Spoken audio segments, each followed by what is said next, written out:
मित्रांनो नमस्कार। बघा आजचा प्रश्न असा आहे की NA44 म्हणजे काय। आपण रस्त्याने प्रवास करत असताना बऱ्याचदा आपल्याला रस्त्याच्या कडेला असं NA44 प्लॉट फॉर सेल किंवा NA44 प्लॉट किंवा घर विक्री आहे असे बरेच त्या ठिकाणी होर्डिंग लावलेले दिसतात, किंवा मोठ्या मोठ्या बिल्डरच्या तोंडून आपण ऐकत असतो की हा प्लॉट किंवा हे घर आहे तर हे NA44 आहे का, किंवा आपण आपल्या वडीलधाऱ्या माणसांकडून किंवा घरातील मोठ्या व्यक्तीकडून जेव्हा घराचा किंवा जमिनीचा किंवा एखाद्या प्लॉटचा व्यवहार होत असतो अशा व्यवहारामध्ये त्यांच्या तोंडून एक शब्द ऐकत असतो की जे घर किंवा प्लॉट आहे हा NA44 आहे का।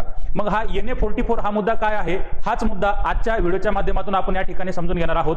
व्हिडिओ पूर्ण बघा। व्हिडिओ जर आवडला तर व्हिडिओला लाईक, शेअर आणि सबस्क्राईब करा। चला तर बघूया NA44 म्हणजे काय।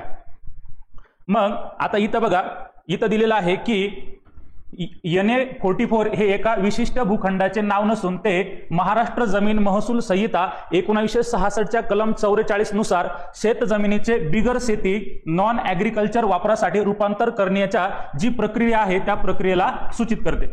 या प्रक्रियेद्वारे शेत जमिनीचा वापर निवासी, व्यावसायिक किंवा औद्योगिक कामांसाठी करता येत असतो।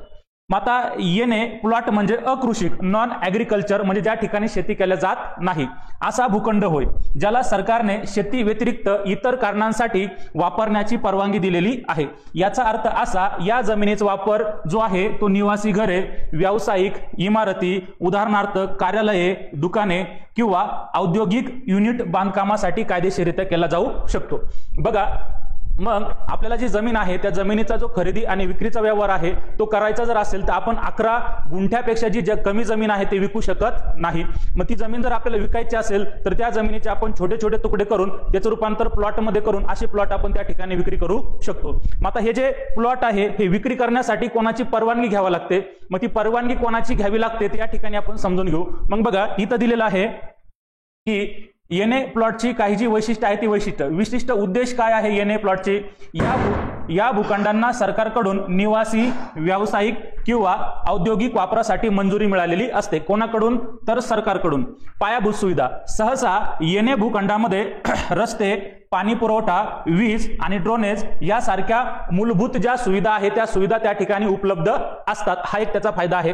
कायदेशीर विकास, मग NA प्लॉटवर बांधकाम करण्यासाठी सर्व कायदेशीर जी प्रक्रिया आहे ती प्रक्रिया पूर्ण झालेली असते।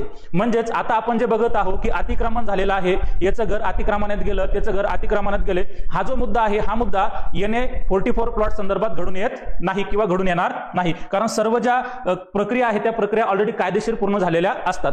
त्यामुळे बांधकाम जे करणं आहे ते बांधकाम करणं त्या ठिकाणी सोपं झालेलं असतं। आता ही जी प्रक्रिया आहे ती काय बघा, जमिनीला NA करण्यासाठी संबंधित तहसील कार्यालयात अर्ज करावा लागतो आणि जी आवश्यक आहे ती आवश्यक कागदपत्र तुम्हाला त्या ठिकाणी तहसील कार्यालयामध्ये सादर करावी लागतात। मग आता NA44 प्लॉट बद्दल अधिक काही माहिती आहे ती माहिती समजून घ्या। माहिती काय बघा, प्रक्रिया शेत जमिनीचे बिगर शेतीमध्ये रूपांतरण करण्यासाठी संबंधित व्यक्तीला तहसील कार्यालयामध्ये अर्ज करावा लागतो।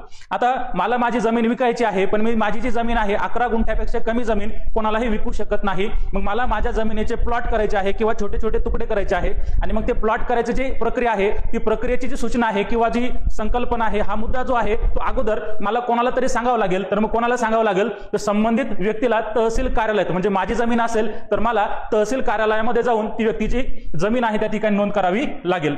उपयोग काय होईल, एकदा जमीन NA झाली की तिचा वापर घरे बांधण्यासाठी, व्यावसायिक इमारतीसाठी किंवा औद्योगिक कामासाठी केला जाऊ शकतो। आता माहिती NA44 प्लॉट बद्दल माहिती मिळवण्यासाठी नगर रचना विभागाशी संपर्क साधावा लागत असतो।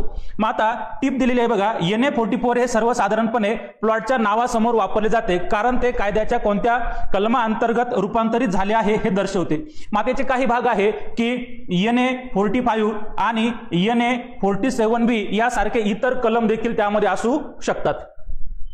त्यानंतर बघा NA प्लॉटची माहिती जी आहे अकृषिक म्हणजे काय आहे, नॉन ऍग्रिकल्चरल हे स्वरूप प्लॉट शेतीसाठी नसून निवासी किंवा व्यावसायिक कामासाठी वापरले जाते।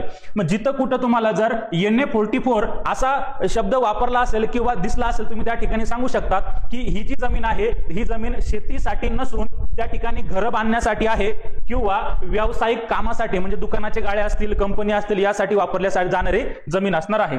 कायदेशीर रूपांतरण शेतजमीन अकृषिक करण्यासाठी महाराष्ट्र जमीन महसूल संहिता 1966च्या कलमांतर्गत एक कलम जे आहे 44 आहे, 44 कलमांतर्गत अर्ज करावा लागतो। या प्रक्रियेनंतर जमिनीला NA44 असा दर्जा त्या ठिकाणी मिळत असतो।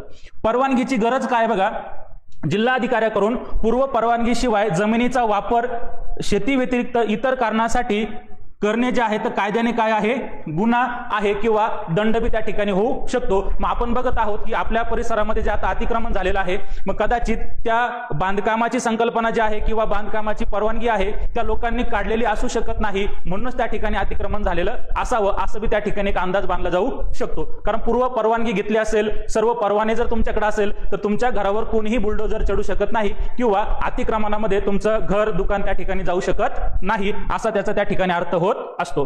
आता उदाहरण काय बघा, काही जाहिरातींमध्ये NA44 प्लॉट बद्दल उल्लेख असतो, जसे की BM सिटी। आता आपण छत्रपती संभाजीनगरचं उदाहरण घेऊ बघा, BM city Chhatrapati Sambhajinagar road touch प्लॉटचा उल्लेख एका जाहिरातीमध्ये आढळतो। म्हणजे आता त्यांनी जर दिला आहे की NA44 जमीन आहे, याचा अर्थ त्यांनी त्या जमिनीची जी संकल्पना आहे किंवा जमिनी संदर्भात जो काही मुद्दा आहे किंवा परवानगी आहे त्या ठिकाणी सरकारकडून काढलेली आहे असा त्याचा त्या ठिकाणी अर्थ होत असतो।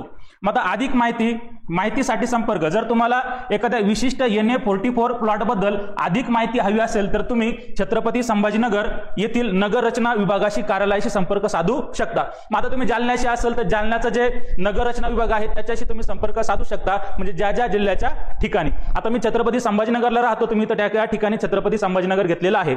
आणि अवैध वापर काय बघा, जर एखाद्या प्लॉट NA44 नसतानाही अकृषिक कामासाठी वापरला जात असेल तर तो बेकायदेशीर ठरू शकतो। म्हणजे NA44 प्लॉटवर जर तुम्ही घर जर बांधलेलं असेल, दुकान बांधलेलं असेल किंवा त्या ठिकाणी एखादी कंपनी उभारलेली असेल तर सरकार त्यावर अतिक्रमण करू शकते, हा या ठिकाणी समजून सांगण्याचा मुद्दा आहे। मग आता आपण एवढी जी सर्व माहिती पाहिलेली आहे, या सर्व माहितीचा सारांश म्हणजे काय की जर तुम्ही NA44 प्लॉट जर खरेदी केला आणि त्या NA44 प्लॉटवर तुम्ही जर बांधकाम केलं, तुम्ही तुमचं घर, तुमची कंपनी किंवा तुम्ही तो प्लॉट रिकामा जरी ठेवला तर भविष्यात किंवा कालांतराने तुमच्या घरावर, कंपनीवर किंवा त्या खाली जागेवर सरकार अतिक्रमण आणू शकत नाही। म्हणून इथून पुढे कोणतेही व्यवहार करत असताना तुम्ही जी जमीन प्लॉट घेत आहात तो प्लॉट NA44 आहे किंवा नाही, या सर्व गोष्टी त्या ठिकाणी चेक करा। म्हणजेच आपण जी गुंतवलेले पैसे आहे, आपली जी भविष्याची गुंतवणूक आहे ती गुंतवणूक सेफ राहण्यास त्या ठिकाणी मदत होईल। अशा प्रकारे आजचा प्रश्न होता NA44 म्हणजे काय, हा प्रश्न आपण सविस्तर या ठिकाणी समजून घेतलेला आहे। मग तुम्हाला या व्हिडिओची जर माहिती आवडली असेल तर आपल्या चॅनलला लाईक करा, शेअर करा आणि फॉलो करा। जय हिंद, धन्यवाद।